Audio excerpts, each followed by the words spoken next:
All right. You didn't think you were going to ever see me again, but oh well. Yep, I'm back. I've written in a number of places uh, why I haven't made a video sooner, much less posted it. And in case anybody didn't get that information because they're either not following Canvas or the blog or reading their emails, we had an insane weather event on Sunday. It took out the power for 170,000 people in the area. I was lucky enough to get mine back in about 24 hours, but others weren't so lucky. I had some friends who only got their power back yesterday.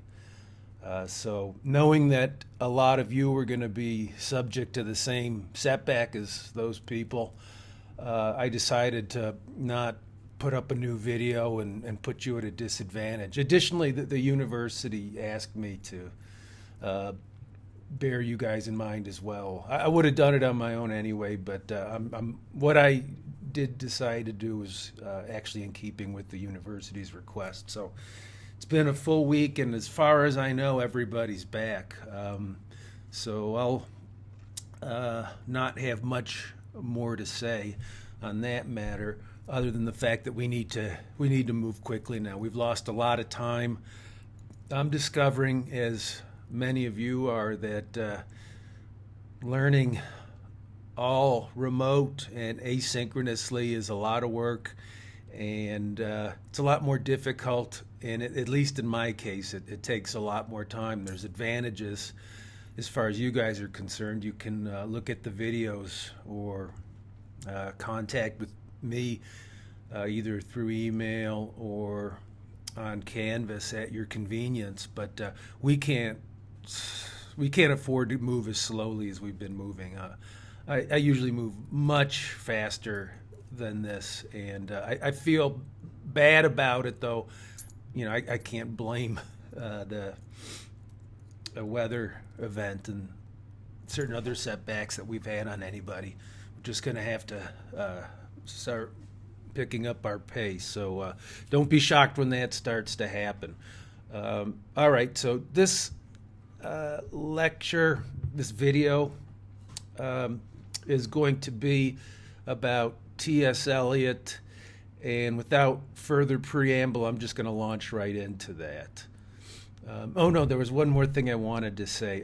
Let me always remind you that whenever I post a picture on Canvas, but even more so whenever I post a picture of any sort, whether it's a photograph or a drawing or a painting, that is always going to be a link to supplementary material. So as you're combing through the blog, or as you're looking at either comments from me or some poster announcement on Canvas, and you see a picture, put your cursor on top of it, and you'll see that it's a live link taking you somewhere else. So don't forget to follow those. And now we actually will get into the T.S. Eliot. So writing around 1919 for the one essay, Tradition in the Individual Talent, and 1920, so the following year, for the Metaphysical Poets.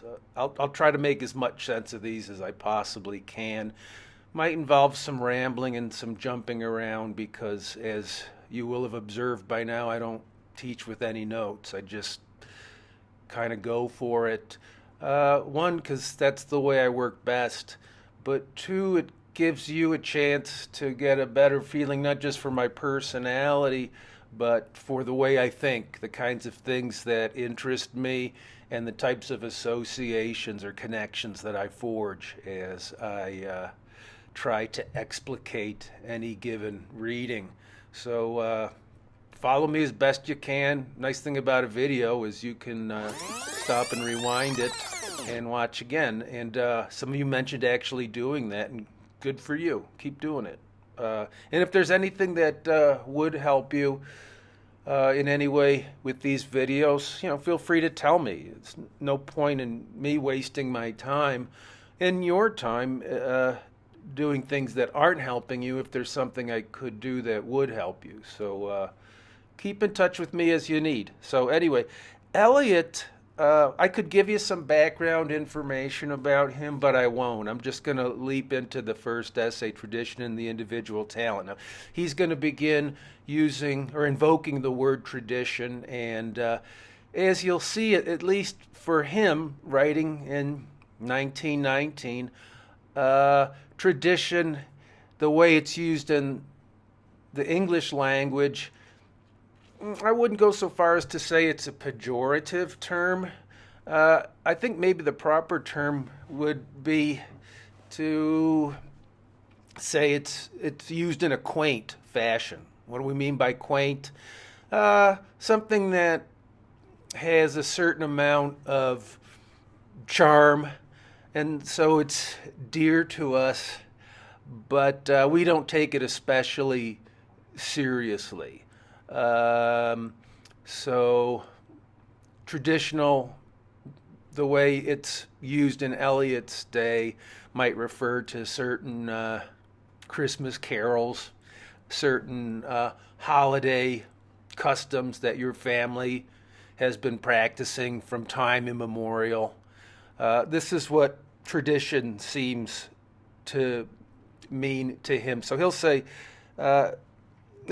it could be used as a term of censure, but it's not like tradition is seen as a bad thing. It's just seen as something that's not particularly important.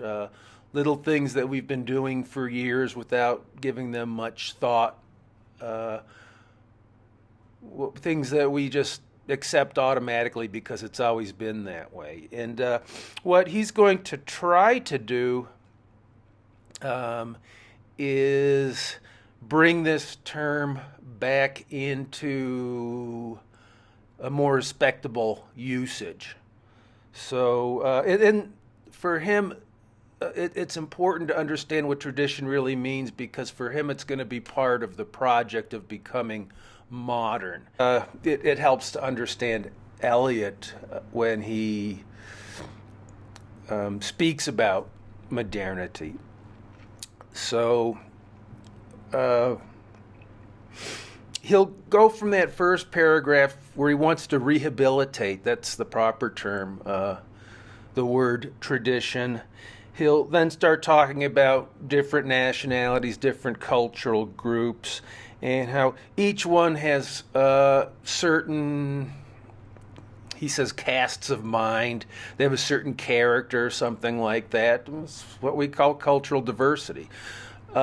Nevertheless, he then is going to proceed on to talk specifically about the French. The French are famous, at least as far as he's concerned, for having a particularly critical cast of mind. And what this means is that they consciously reflect on philosophical issues, and they consciously reflect on artistic issues, and they're always trying to subject everything to some kind of rational scrutiny in order to decide not just what is true and false in the sciences, going all the way back to René Descartes. He's the one who establishes the critical method in the first place.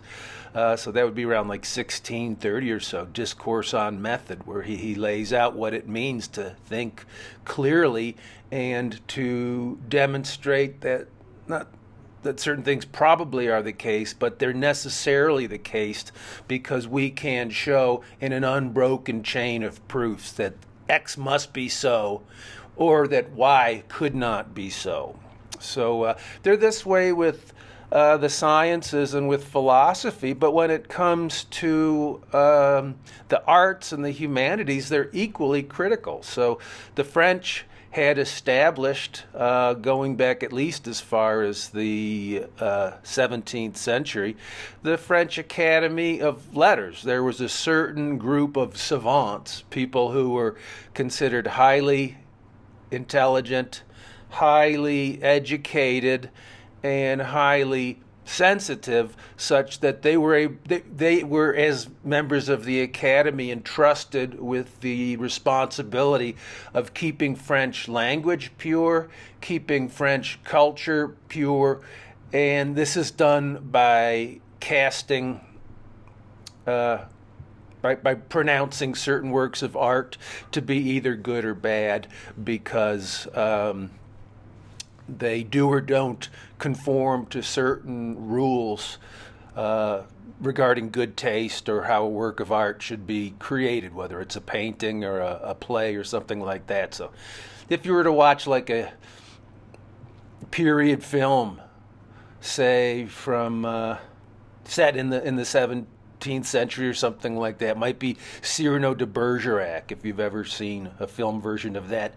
They'll have certain scenes in the film where Cyrano is attending the theater, and there'll be a group of really fusty or pretentious elitist types up in the gallery, and they'll be wearing all black with their white collar or something like that, and they're looking down and passing critical judgment on the quality of the acting or the quality of the play. And this is the French Academy. So going back hundreds of years, the French have this type of critical judgment as an established and very paradigmatic aspect of their cultural life. Things in England, however, were for the most part looser. There's no British Academy of Arts and Letters, and so what Eliot is suggesting is this idea of passing judgment or being critical, saying that this poem is better than that poem, this painting is better than that painting, this drama is better than that drama. For the English, who maybe their quintessential characteristic might be what we call diffidence, a kind of modest unwillingness to pronounce judgment. And what Eliot wants to say, okay, maybe the French are particularly critical in their cast of mind, but because the English are less known to be critical doesn't mean that we can not pronounce and don't pronounce critical judgments all the time. He says that it comes to us as naturally as breathing. So, try not breathing for 4 or 5 years. Try not doing it for 4 or 5 minutes. It becomes very, very uncomfortable. So it may not be polite, it may not be seen as respectable to be, the term you guys use these days is judgy. Who used to say, well, I like this and you like that, and to each his own, nobody can debate. Eliot simply doesn't believe that. He says, we pass critical judgment all the time. If we don't want to admit it to ourselves, that doesn't mean we're not doing it. And so if we're going to do it, which we inevitably will, as inevitably as we'll draw our next breath, then the thing to do would be to try to do it responsibly. And so he's going to try to lay out what responsible criticism might look like in both this essay and the next one. But as we hit modern times, and when exactly modernity begins, like hard and fast, that's up for debate. But one of the things that Eliot's going to notice, and this is nothing to be taken for granted, that as we become more modern, we become more interested in producing not just more art, but we become interested in producing original art.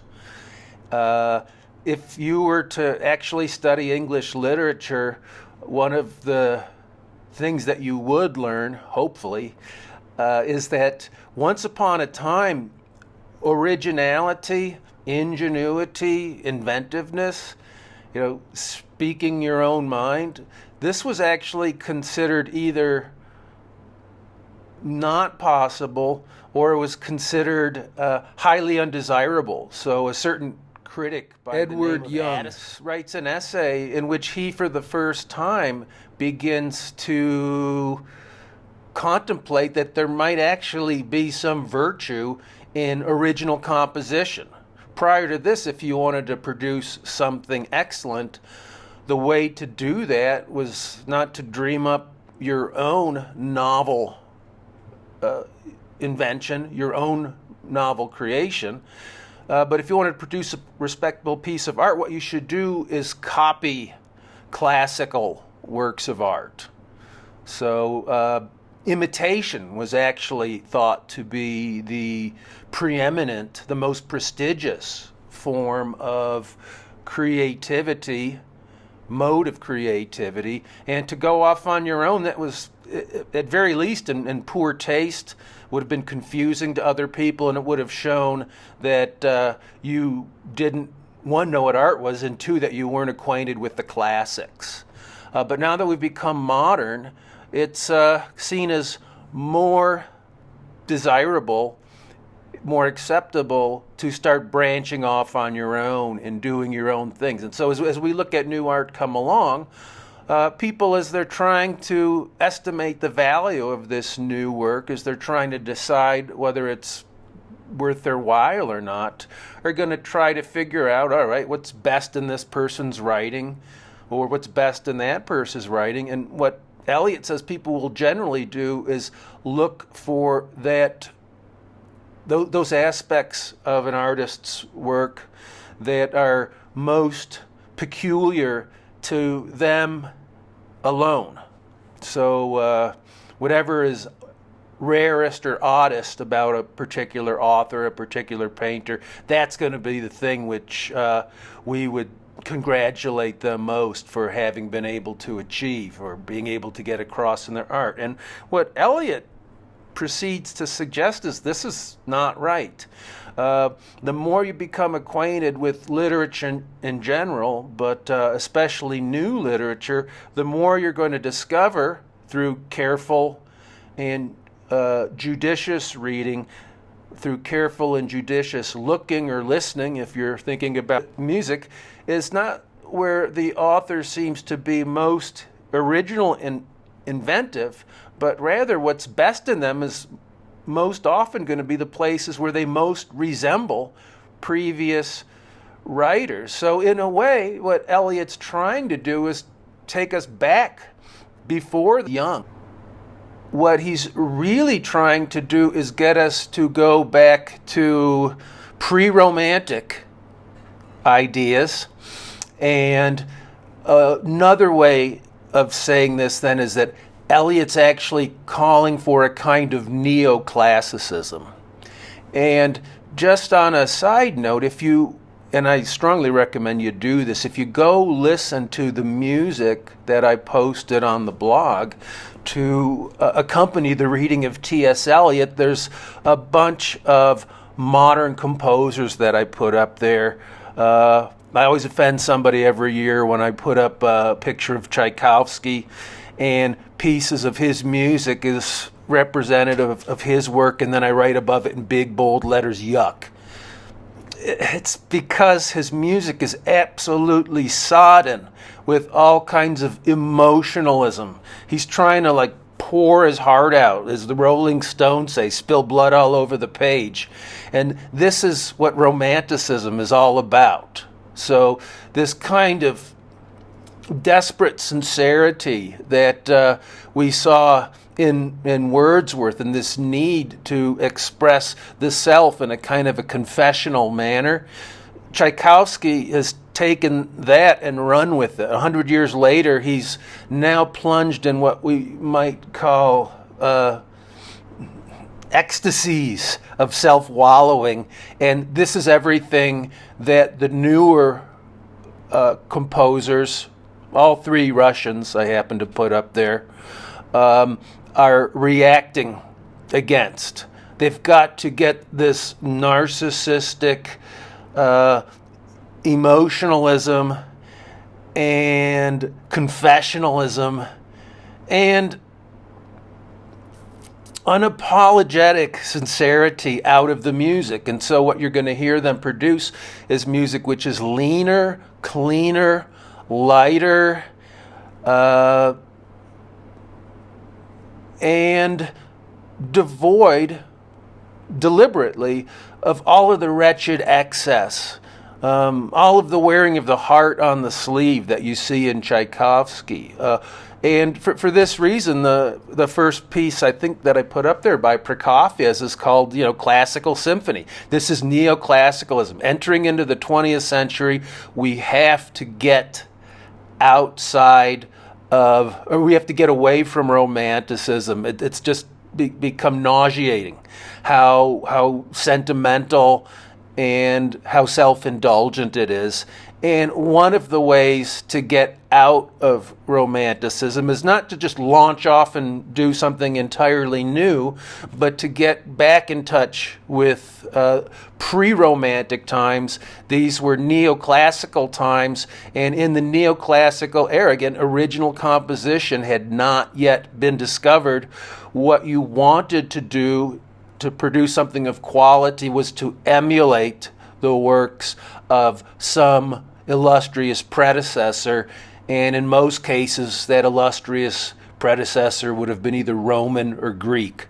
So copying the classics was what it was all about. And now in the music of Prokofiev, you're going to see a couple of things. One, it's going to be this neoclassical, less self-indulgent kind of music, and it's also going to be a kind of music which is marked by not sincerity the way that you see in Wordsworth, who gets that going all the way back to Rousseau, but rather what you're going to see is irony.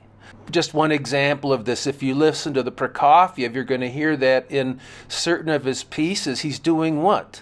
He's deliberately copying Tchaikovsky, but in a way which is sarcastic. He's making fun of Tchaikovsky's music by flattening out all of the emotion and by playing in a way that treats the orchestral instruments not as these vehicles through which the soul can be expressed out into the audience, but they're being used rather as machines. So there's a lot of staccato rhythms, because he's trying to make the musical instruments sound like the machines that they are, and he's trying to use the instruments, quite frankly, to emulate the sounds of the machinery which have become part of everyday life in modern times, whether it's the telegraph, whether it's the typewriter, which had only been invented a couple of decades before these guys are writing that type of music. This is very, very deliberate. It's designed to emulate the sounds of machines, specifically to get rid of all of the wretched emotion, because we've had it up to our gills with that. We want a cleaner, lighter, more modern kind of music, and one of the ways you can do that is by using instruments as machines and by using them to emulate the sound of other machines. So this is very much a part of what's going on in classical music early into the 20th century. I'll have more to say about other kinds of music, probably not in this video, but certainly in other videos and in different blog posts. But one of the important things you can get out of this class is an appreciation, or at least a knowledge of what 20th century music actually sounds like. These days, almost nobody listens to classical music. If they do, they're probably listening to it on Spotify, which means you're going to be getting nothing but the greatest hits. And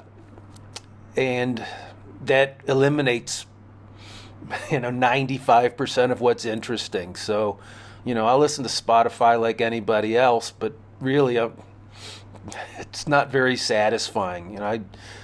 I miss the days when I could still use iTunes with my iPod. I listened to a much broader range of music, like so many other things these days. The algorithms in Spotify are working nonstop, 24/7, To do what?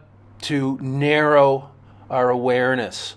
They'll tell you, it's like so many other things. The very thing that they advertise is probably the exact opposite of what you're actually going to get. So Spotify says it's a great platform because it allows you to do what? Expand your musical taste. But it actually does the exact opposite. I find the more time I'm on Spotify, the more and more and more I get backed into smaller and tighter corners. So, I used to have extremely broad listening tastes, and now, I just listen to variations of the same thing day after day after day. I want to break out of it, but it's almost impossible because, we don't have record players the way that we used to do. CDs and vinyl aren't readily available the way they used to be.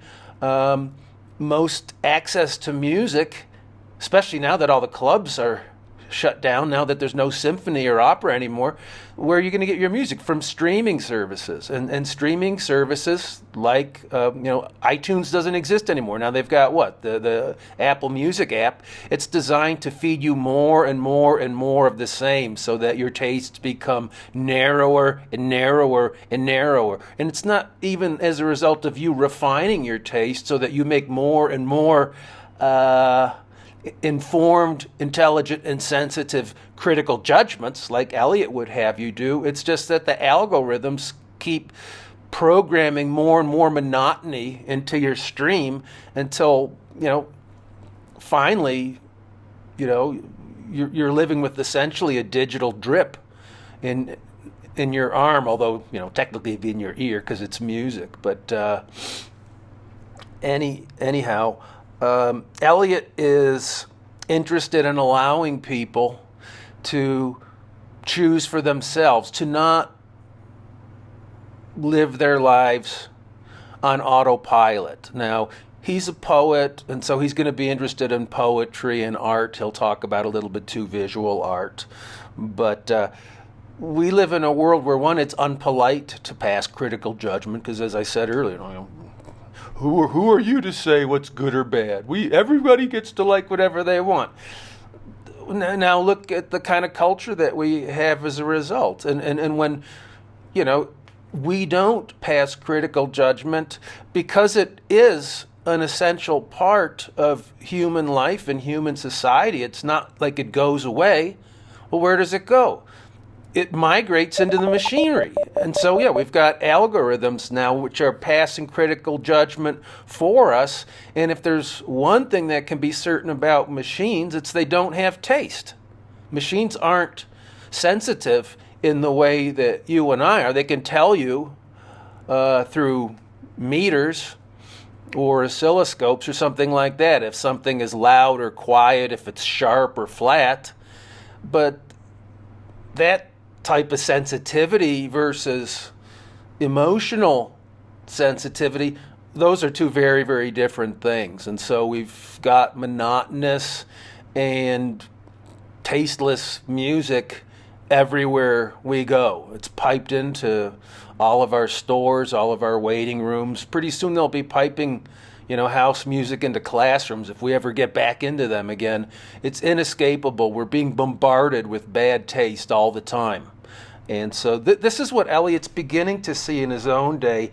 And although it might not appear that way to you, what he's actually trying to do is correct that problem or at least address it. So, he's interested in having people get off the algorithms. Even before we had algorithms doing the type of selection for us that we know them to do, he already feels people are losing their knack and the courage that is required for selectivity, for being able to distinguish the good from the bad, the lasting from the temporary.